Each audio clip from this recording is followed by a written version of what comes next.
for you. Um, so, but if what you want to do, for example, is like there's so many different careers in film and television, and I would be interested, um, Adrienne, like, is there, um, are people studying like production design and or like is it writing, directing, and a bunch of other things, or how's the courses separate? We have, I said, we do still use film, believe it or not, Brilliant. on, yeah, on IFC. So I'm right there, haven't I? Yeah. So we still do use some film as well as using digital, and we do a very wide, each student, I'll tell you what, I'm going to hand you over. Would one of our second year film students like to answer that? Horia, I see you there. Would you like to answer that directly? What sort of modules we're studying? Yeah, we're last year in the first year we studied film, so we worked with super 16 millimeter film. Right. In parallel with studying film history and the management side of things, like how the industry works and the laws and Gotcha. Section 481. The production stuff as well. And this year we're studying film criticism, but we're no longer working with actual film. We're learning how to shoot digitally. Considering how it's the pandemic, it's easier. Um, So yeah, I mean, so you're basically getting a big, broad yeah, encounter with the Yeah. industry. Well, then the other thing is that, like, if your job, if the thing you wanted to be was like um working in the camera department or in the art department, there are loads of opportunities for those roles when this pandemic is past and when we're all out and about in the world again. So um yeah, I would be very optimistic about opportunities to work in the industry. If you want to write and direct, it's it's it's it's always going to be dependent on, I suppose, these things that are like harder to define, like, you know, what it is, that what stories you want to tell and how that meshes with um the expectations of broadcasters and funders and all that, and then your own talent and drive. But I think the only way of testing that one out is by doing it. That is the only way you're going to know whether it's really for you or not. And I think the only danger that I've seen in my sort of life, watching people start and watching their trajectories, is waiting and going, oh, you know, putting it off, because I think that's like, you know, if you try and you really go for it and it turns out that it's not for you, then you've that's fine, because there's a million other ways to work in the industry. But the worst thing to do is to just postpone that encounter with the work, you know, and wait for some ideal moment when you think you're going to be ready or it's going to happen for you or whatever. Because I think that's just a way of letting time pass in sometimes an unproductive way, you know. So that's the one thing that I would avoid. Yeah. If I could ask you, Lenny, from just from the college point of view as well, are you seeing any gaps in people that are coming through, things that colleges should be teaching but aren't teaching to enhance the industry here in Ireland? Do you know, like, are we not producing enough production people, or are we not producing Gotcha. enough? Are we producing too many lighting, film, or Gotcha. whatever? You know, No, that's a really good question. I mean, I think there's probably like, there might be some resources we could dig into, like where that's assessed. But I would say, just from an anecdotal point of view, from where I'm sitting, I don't think we're producing enough production designers, and I think we're probably not. Um, you know, it's been interesting to me to sort of work across different places and see the way that the industries work in different countries. But production design, it's sometimes kind of um you know, you get a lot of people, say, with a theater background or whatever, who, and the idea might be that you can kind of seamlessly just trot over into the film and television side.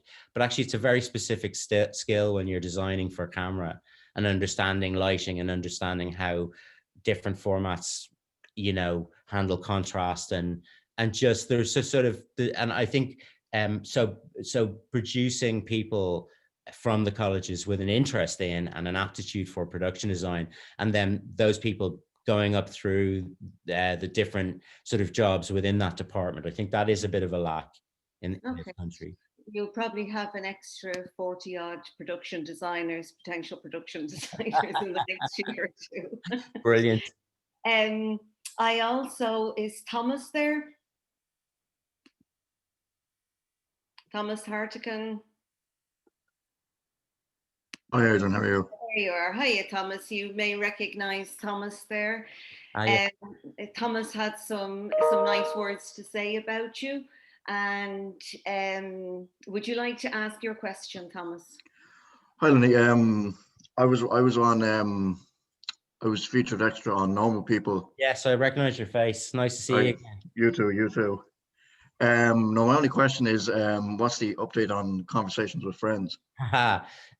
So in a world where we were not like locked down, I'd be in Belfast because we're shooting a big chunk of it in Belfast. Right. We would have started actually this week. Well, started the last phase of prep this week, but I think we're probably going to move a little bit just because the numbers are so bad. So, but actually the plan is we will still shoot it this year, and actually, earlier rather than later. And the idea is that it will be sort of spring next year that it should be on telly. So yeah, it's all going ahead. We're cast, and we're very far down the line in terms of locations, and we're doing some of it in studio, and the sets are already up. Just that, we're just waiting until the mayhem kind of passes over. Will any of it be shot in Dublin? Yeah, there will be some of it shot in Dublin. So I think we're sort of the victims of our own success with Normal People, because Normal People was BBC and in the States, and the BBC were okay with us, spending all their money in the Republic. But now that it became such a sort of hit, I think the pressure internally to bring some of that, production work to the North was really, we just couldn't resist it. So there's a big chunk there, but then there are a few weeks shot here. So yeah, we will be here, and hopefully there'll be work for people again, Nice. On that, Lenny, actually, Thomas, thank you for being so kind to himself. It was like, and a big shout out for, who is your friend? Lee, was it Thomas? Lee McHenry. Yeah. Oh yes, Lee's lovely. Yeah, I remember him. Is Brexit are we really beginning to feel the effects of Brexit, where it was a kind of a theory before? Yeah. Is this now, are we being faced with the reality of it? It's very interesting that you asked that question, because and that also that you mentioned that you're still working with film, which I think is really important, because actually we're going to shoot Conversations with Friends on film, and I haven't shot on film since Garage, which is quite a long time ago. Everything's been digital since then, and I've wanted to shoot film again, and this is the one we're going to do that on. But one of the conversations that we had late last year, before anybody knew whether there'd be a deal or not in Brexit, was really about the fact that we were going to have to look at going to a lab not in the UK but actually in Europe, because we didn't know at that point whether, like, what would happen at customs, how like what would the situation be between getting stuff from Belfast to London to be processed and back. Could it get delayed? And that uncertainty pushed us towards looking to European labs. Now, as it happens, we will have a bit of time to see how things settle, and we might be able to go back to a UK lab. But that was the first time I remember thinking, wow, that's a concrete effect of Brexit. I mean, a negative effect for Britain, because they're losing that little bit of work, but also for us, because we would then have to send the rushes down to Dublin by car, fly them to wherever it was, like whether it was Paris or Amsterdam or where the labs are good, and then fly them back to Dublin and courier them up at much more expense than just direct flight to London. So yeah, I mean, at a deeper level, we're still developing things and working with UK agencies, but I don't know what's going to happen. I mean, like presumably the UK are out of all the co-production, like all the standard European co-production agreements. I don't know where they stand on that now. And I think because there's always been this special relationship between Ireland and the common travel area between the Republic and the UK, we should be okay in this department. But I remember just thinking, like, what about bringing actors over here from Britain? Like, are they going to have to, you know, how's that going to work? I think that that's going to remain okay, but actually nobody really knows. And that level of uncertainty means that people sort of will make their decisions based on minimizing risk, you know, and just, sorry, the dogs just jumped on me. Yeah, I think we won't know the full effects of Brexit for probably another year or two. And I can't see any, I mean, as I'm sure everybody here agrees, can't see that any of them are good either for Britain or Europe. Thank you very much. And our journalist student, Ray, how are you? Are you ready to us? Would you like to ask your questions there? Thank you. Hi, Lenny. Hi, Ray. How are you? Good to see you. Given your experience and trajectory, what do you think about working on documentaries? Yeah, I would love to. And actually, I massively admire documentary makers because it's also hard, and it tends to be, you know, you have to do a lot of the stuff yourself. You don't have quite the same comforts that you can end up having on a bigger drama, you know, whether it's a piece of television or film. But some of my favorite films are documentaries. And actually, I was saying to somebody recently, if I was told, like, you're going to get a random movie to watch tonight and you don't know what it is, the only thing you can decide is whether it's a drama or a documentary, I would choose a documentary, because even there's usually something there that's kind of interesting, you know, even if it's not brilliantly made, or I don't know, there's just that encounter with real life. So I am interested in documentary. I'm also interested actually in theater, you know, in directing for theater, which I've never done. But I think the rise of the feature documentary, you know, the cinema, the theatrical released feature documentary has been a brilliant sort of development. And now people are really prepared to go to the cinema to watch a piece of documentary filmmaking. And some of the documentary filmmaking is incredibly creative. I don't know if you guys are familiar with a director called Bart Layton. He did, I think it's called The Imposter. And then he did a film called American Animals recently, where it was about a real case where these guys decided they were going to steal a really, really valuable, priceless book from from their college library. And what he does, he mixes documentary and drama in a really interesting way. Like he interviews people, the real people, and then he has actors playing them in beautifully done drama. And there's this kind of amazing mashup of the two forms. The other one I think I'd advise you to watch, because I think our definitions of documentary and fiction can be expanded, you know, and there are ways in which they overlap. There's an amazing film called The Arbor, Arbor, which is by I'll get the name of her now. It's a sort of feature. I think it's Cleo Barnard, Arbor. The Arbor movie. I'm getting garden centers here. Hang on. Yeah, so it's a film by Clio Barnard, Clio Barnard, and it's about a playwright who lived on a really sort of dysfunctional housing estate in the UK. She wrote Rita Sue and Bob Too, which became a really good film. And she was a single mum on that estate, and she had she was major problems with alcohol. She wrote, and what Cleo did is she interviewed real people about life there on the estate. And she also had recorded, the playwright had since passed away, but she had recorded interviews with her, and she got actors to voice them, as in lip sync to the real voices. And in this abstract world of moving through the estate, and it was absolutely stunning. So yeah, there's lots of ways in which documentary, and so in other words, your standard talking head documentary is not the only way in which you can and you know, do real sort of filmmaking in that space. Okay, thank you. I have another question. When it comes to adaptations from books, what are the key elements to take into consideration? I have done a lot of book adaptations, and I keep saying that I'm not going to do any more, and I keep getting tempted and doing another one.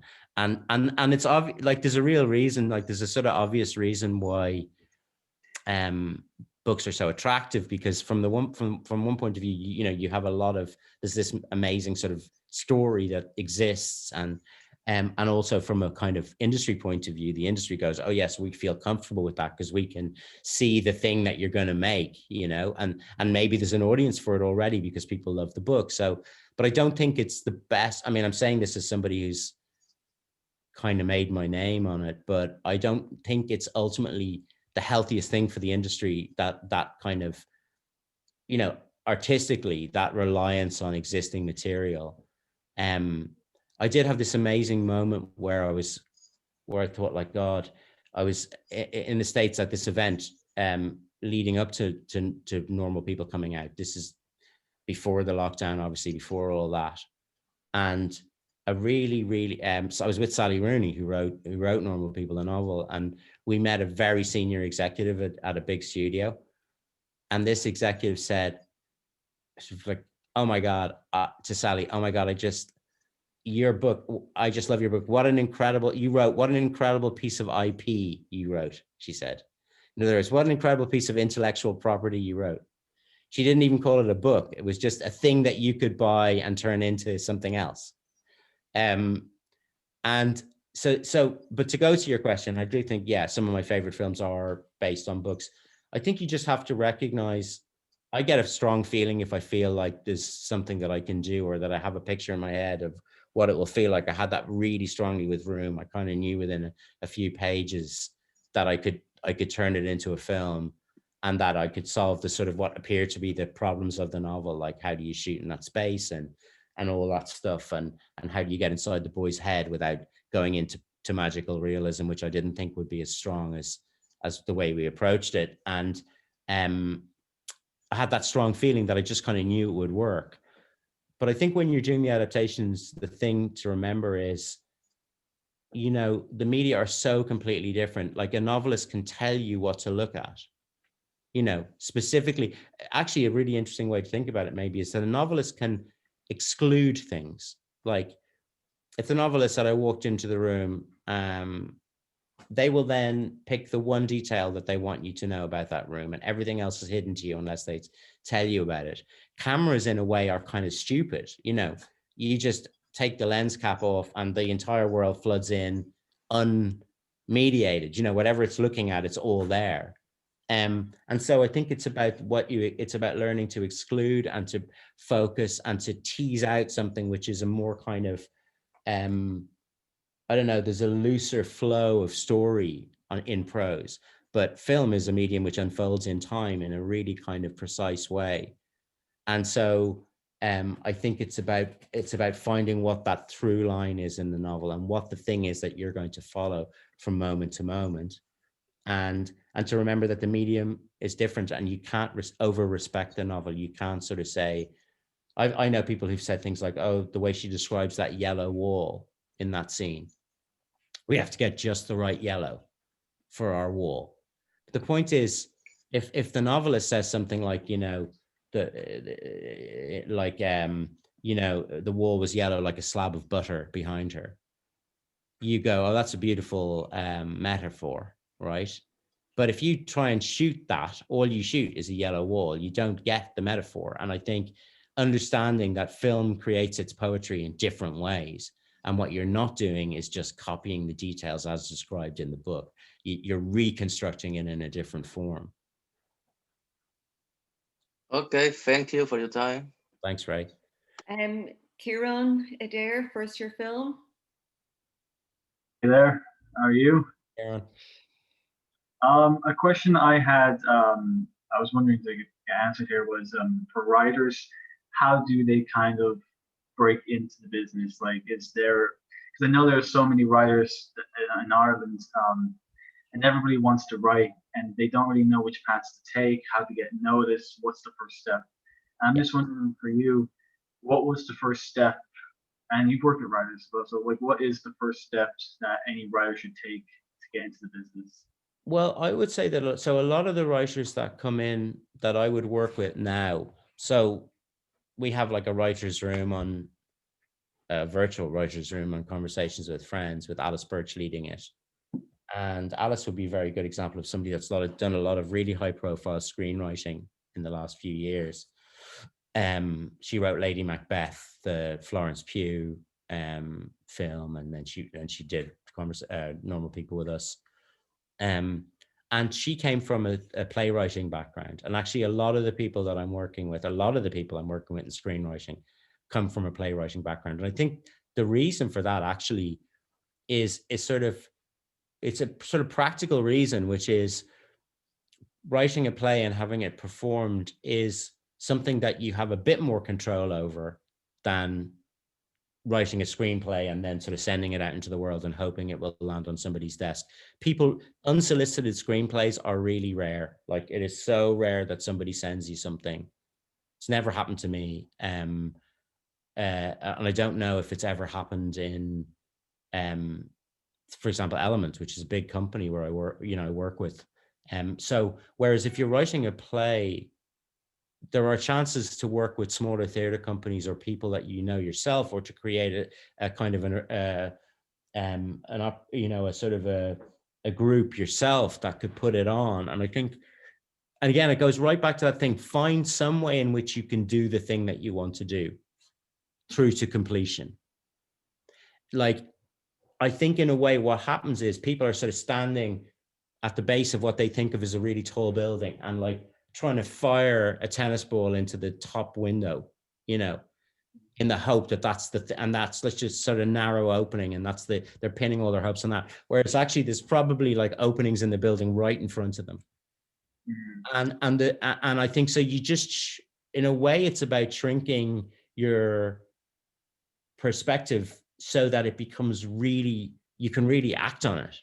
And that's massively empowering, because I think once you're doing stuff, so first of all, be writing, also look at writing prose, because again, there's more chance of like, bringing something to a publisher, or trying to write for like literary, for sort of quarterlies or magazines or anything like that. I think there's just that sort of what you'll usually find with people who end up doing it in the end is that I'm just repeating myself, they were always doing it, and they were just pushing against the doors that are in front of them.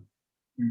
And I think, let's say, for example, among the group here, you're working on a short, you decide to make a short.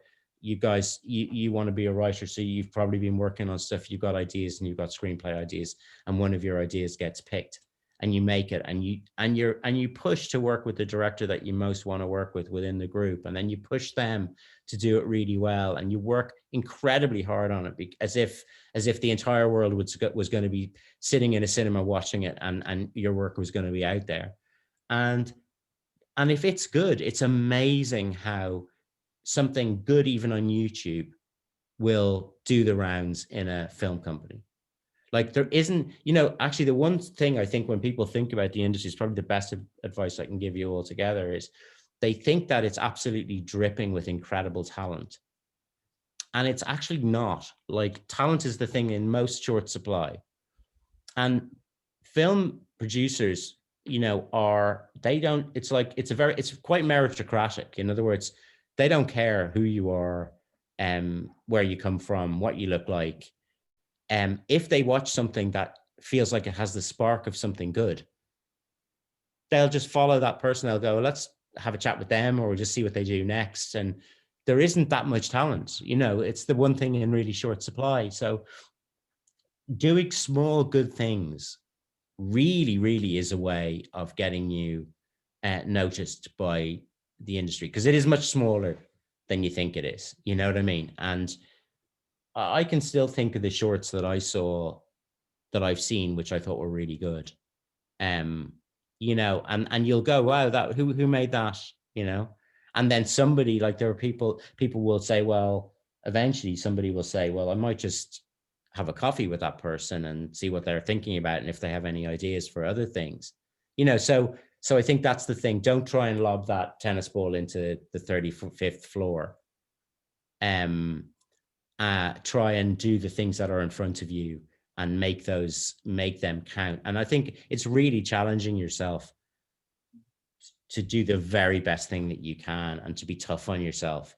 I think that's the other thing when people are doing shorts or collaborations internally or small little things, they think, well, you know, nobody's really going to see it, let's just see how it goes. I think the trick is to work on it like your life depended on it, and that's how it gets good. And it might not be good the first time or the second time, but you will learn what it was that didn't work. You'll apply that the next time, and eventually you'll do something that you feel represents your who you are and what you're interested in. And that's the thing then that somebody will go, wow, that small thing there has some authenticity. And I'd be interested to know what that person is thinking of doing next. I guess. Thank you so much. Thank you very much for that. Thank you very much. Now, I think our time is nearly up. I think we've kept you longer. No, let's go for what we'll go for one more. Oh, all right. Okay. I think stay on longer, but I have a thing to do at 10:30, so I still have to have a cup of coffee and do that one. I slept way too late this morning. Come on, we'll do one more. I think somebody sent me a question and I can't find it. Is it Owen? Was there an Owen sent me? Yeah, that's me. Hi.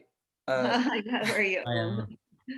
Yeah, my question was just when you read a script, what is the factor that, like, or is there a factor that kind of lets you know that you want to do it, that you want to direct it?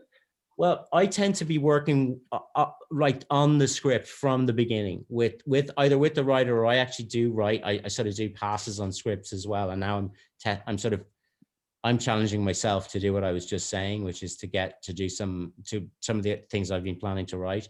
And when I keep jumping onto delicious adaptations or projects which are kind of more, come from true stories or whatever.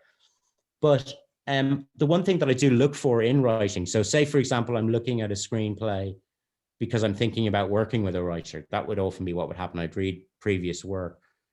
Really simple thing is, do I believe the voices? Like, do people really, do these people sound like people sound?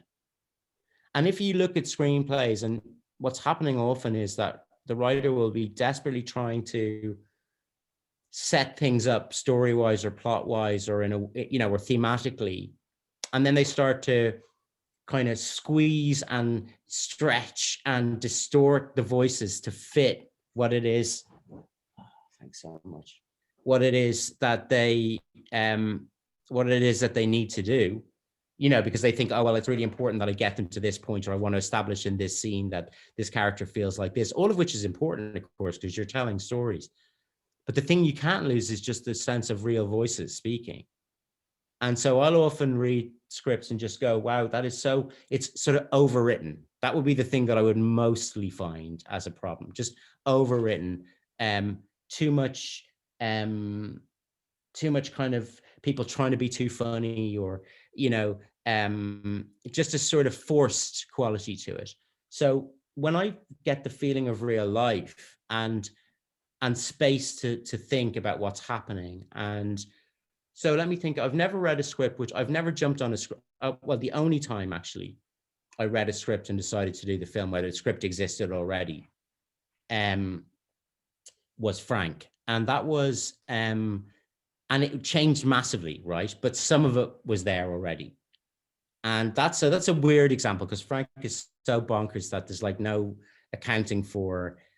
I remember I was sent Frank in an earlier form, like 2 years before we made it. And it was a different film. It was period and different aspects to it. But, and somebody that I really respected said, you should consider this. And I read it and I said, I can't do this. It's impossible. Like, it's ridiculous. It will be a complete disaster.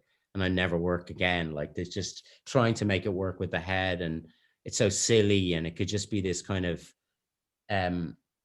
quirk. I'm not a fan of quirkiness, just the sort of goof. Anyway, I said no initially. And then I couldn't get it out of my head. So maybe this is a good one to answer your question. What is it that made me go back to that script? Probably just that what was underneath it, despite all the craziness, what was underneath it was like a really quite sort of beautiful story about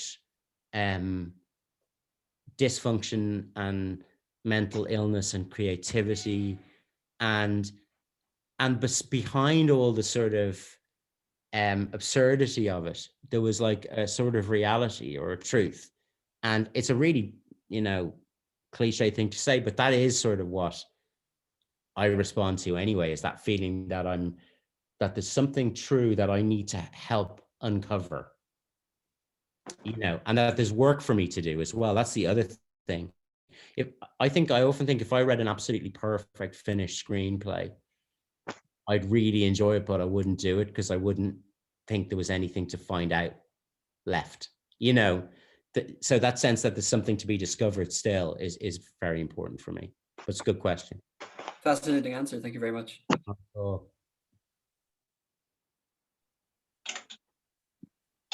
If I might be cheeky enough to ask one last question, Lenny, if that would be all right. I find with a lot of our students, when it comes to directing, a lot of our students are young or don't have experience. Would you have one last piece of advice about working with actors? Yes. How to work with actors? I think the thing that you have actually, that you don't have the experience, right? And it's nerve-wracking, and especially if the actors are a little bit more experienced than you are. Exactly. And you're terrified that you're going to say something really stupid and they're going to just think you're an idiot. And you're trying to handle the crew and the shots, and you basically know that you sort of don't know anything. And there's that terrible feeling that you're standing on the edge of a precipice and there's nothing holding you up. I've had that feeling. I think the thing to do is to take a big, huge, deep breath and realize that the one thing you do bring, well, two things you bring. One is, if you know that project intimately, then they really need you because you know it better than anybody else that's there.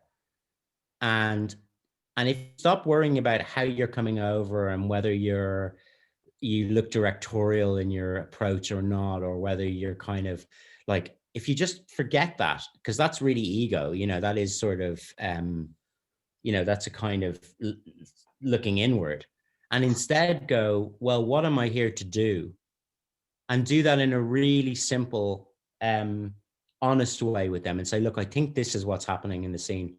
I sort of imagine it like this. Why don't we try that and see what it feels like? Honestly, that's as good as most of the direction they're going to get on a professional. So, you'd be shocked by how sort of crude it can be sometimes. So remember that you're there for a reason, and lean into that reason. And there's a great dignity in that, and everybody relaxes when you're doing it. The other thing I'd say is something that you can lose when you get really experienced is the thing that we all carry with us, right? If you go and see a film and it's not good, and you're looking at a performance and you don't believe it, every single audience member with any sensitivity can detect when it's not right. And you wonder what was happening on set. I think what can happen on set is the directors can get so caught up in their plan. It's a bit like what I was saying about writers. You go, no, but I need to get the story here, so I better have him say something like that. And then he has to, and because you're in that world, you forget about like just listening to the voices of the characters that you're writing. on set, the same thing can happen. And you can be looking at something which any punter on the street, if you place them there, would go, that's fake. You can be looking at that and going, yeah, but that's good because I know he needs to get angry now because he's got to get out that door and run. And actually, the one thing that you can do, anybody with any sensitivity can do, is just sit there and look at what's happening and say, do I believe it or not? And if you don't, have the courage to go, what isn't working here and what can we do to make it better?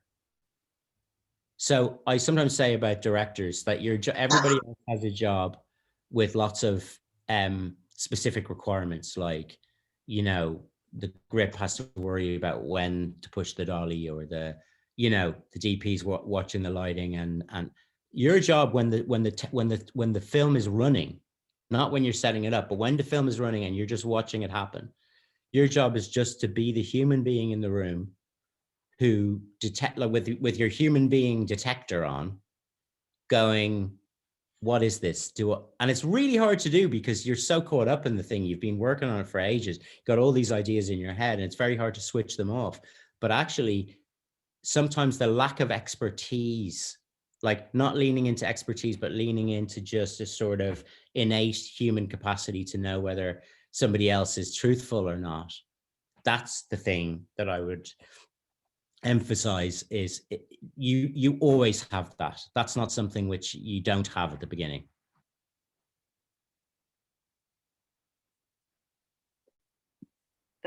It was an absolutely pleasure to chat to you, Lenny Abrahamson. I'd like everybody to big, silent, whatever, round of applause. Thank you so much for that. And now I'm going to be real cheeky again and say maybe when things clear up and everything, we might be able to get you out to the college. I would love to. Listen, I've been dying to get out. I'm recording this. Yeah, don't worry. So listen, I will absolutely do it. Yeah, I mean, once I'm finished, once I'm out the other side of this as well. Yeah. Shoot-wise, especially when I'm in post, it's always easy to nip out. And I'd love to come. It's years since I've been out in Ballyfermot. I have lots of really close friends who went there, and both in animation and in film and TV. So be delighted to come out. Listen, that was an absolute pleasure. I can't thank you enough. God bless, and the very best. Best of luck to all you, and stay safe. Thank you so much for that. Bye, guys. God bless. Thank you. Thanks. Thank you. Bye. Bye. Thank you. Bye. Thanks. Thanks, Lenny. Thank you. Thanks, lad. That was good, wasn't it? Oh yeah. That was really. That was really good. Yeah, I think I might have learned a thing or two. Yeah, I think I actually now have an idea of where the hell that